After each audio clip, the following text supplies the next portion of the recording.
ప్రభు యేసుక్రీస్తు నామమున అందరికీ శుభోదయం. అందరూ బాగున్నారా? మీ అందరూ కూడా క్షేమంగా ఉండాలని అనుదినం దేవుడికి నేను ప్రార్థన చేస్తున్నాను. అలాగే నా కొరకు, నా కుటుంబం కొరకు, ఈ యొక్క లివింగ్ గాడ్ లవ్ మినిస్ట్రీ పరిచయ కొరకు ప్రార్థన చేస్తున్న మీ అందరికీ హృదయపూర్వక వందనాలు తెలుస్తున్నాను సోదర సోదరి.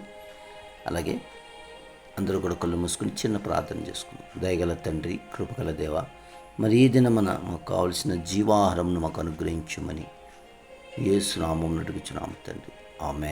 ప్రియ సోదరి, ప్రియ సోదర, ఈరోజు దేవుడు చెబుతున్నమాట, సర్వలోకనాథుడు అనగా జీవము గల దేవుడు మీ మధ్య ఉన్నాడు, మీరు భయపడవద్దు అంటున్నాడు. జీవము గల దేవుడు మన మధ్య ఉన్నాడట. ఏంటి, మన మధ్య ఉంటే ఏం జరుగుతుందట? ఆయన మన మధ్యలో ఉంటే ఏంటి? ఈ సోదర ఇక్కడ చూడండి, మనం వాక్యం చూసినట్లయితే యెహోషువ గ్రంథము 3వ అధ్యాయము 10వ వచనం, 9వ వచనం. కాబట్టి యెహోషువ, మీరు ఇక్కడికి వచ్చి మీ దేవుడైన యెహోవా మాటలు వినుడని ఇశ్రాయేలుకు ఆజ్ఞాపించి వారితో ఇట్లా, సర్వలోకనాథుని నిబంధన మందస్సము మీకు ముందుగా యోర్దానును దాటబోచున్నది కనుక జీవము గల దేవుడు మీ మధ్య ఉన్నాడు. నీవు ఆయన నిశ్చయముగా మీ ఎదుట నుండి కనానీయులకు, హతీయులను, హవీయులకును, హిరిజీయులకును, గిర్గీషీయులకును, అమోరీయులను, మోయాసీయులను వెళ్ళగొట్టునని దీని వలన మీరు తెలుసుకుందరు. సోదరి సోదర, అంటే వీళ్ళందరూ అండి ఇశ్రాయేలుకి శత్రువులుగా ఉన్నటువంటి వాళ్ళందరూ, వీళ్ళందరినీ కూడా ఎలగొట్టేస్తానంటున్నాడు.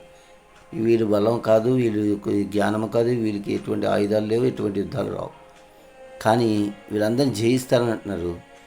ఎందుకంటే జీవము గల దేవుణ్ణి, సర్వలోకనాథుణ్ణి మీ మధ్య ఉన్నాను, మీతో ఉన్నాను కనుక అని అంటున్నాడు. నేను వీళ్ళందరినీ వెళ్ళగొడతాను అని మీరు తెలుసుకుంటారు అంటున్నారు.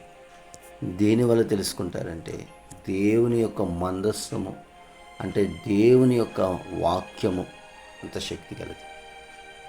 సోదరి సోదర, ఈ దినమున నువ్వు ఏ శ్రమ గురించి, కష్టం గురించి, బాధ గురించి, ఇరుకు గురించి, ఇబ్బంది గురించి, అనారోగ్యం గురించి, చింత, దిగులు, ఏంటి రకరకాల వేదన శోధనలు అనుభవిస్తున్నావో, నిందలు అవమానాలు పడుతున్నావో, వాటిలన్నిటిలోంచి కూడా దేవుడు ఏం చెప్తున్నాడు?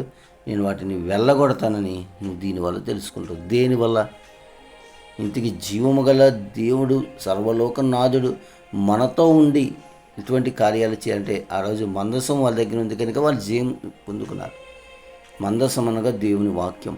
మరి దేవుని వాక్యం మనలో ఉంటేనే ఏంటి, ఆయన మనతో ఉంటాడు. అప్పుడు మన శత్రువు మీద విజయం వస్తుంది. అదే ఇక్కడ వాక్యం చెప్తున్నాడు. ఏంటంటే 9వ వచనం. కాబట్టి యెహోషువ ఏం చెప్తున్నాడు ఇక్కడ? మీరు ఇక్కడికి వచ్చి ఏంటి, మీ దేవుడైన యెహోవా మాటలు వినుడని ఇశ్రాయేలుకు ఆజ్ఞ ఇచ్చెను. దేవుని మాటలు వినాలండి, దేవుని మాటలు వినాలి. ఎలా వింటాం అంటే, సోదరి సోదర, ప్రతిరోజు పరిశుద్ధ బైబిలు గ్రంథము ఏంటి, లేఖనములు చదవండి. చదవడం ద్వారా దేవుడు నీతో మాట్లాడతాడు.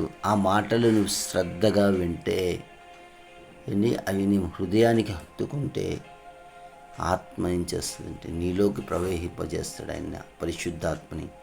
అప్పుడు నీకు శత్రువుగా, నీకు భారముగా, నీకు ఇబ్బందిగా ఉన్న ప్రతి వాటిని కూడా ఆయన ఏం చేస్తాడు అని వెళ్ళగొడతానని దీనివల్ల తెలుసుకుంటాం.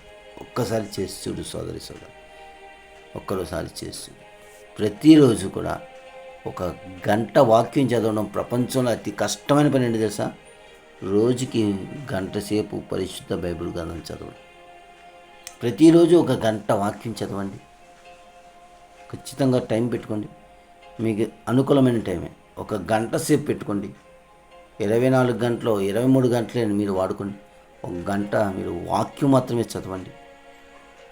పరిశుద్ధాత్ముడు అండి, జీవము గల దేవుడు నీతో ఉంటాడు. ఆయన మందసం నీతో ఉంటుంది, ఆయన వాక్యం నీతో ఉంటుంది, ఆయన నీతో ఉంటాడు. అద్భుత కార్యాలు చేస్తాడు. అటు దీవెన నీకు నాకు అందరికి అనుగ్రహించును గాక. ఆమె.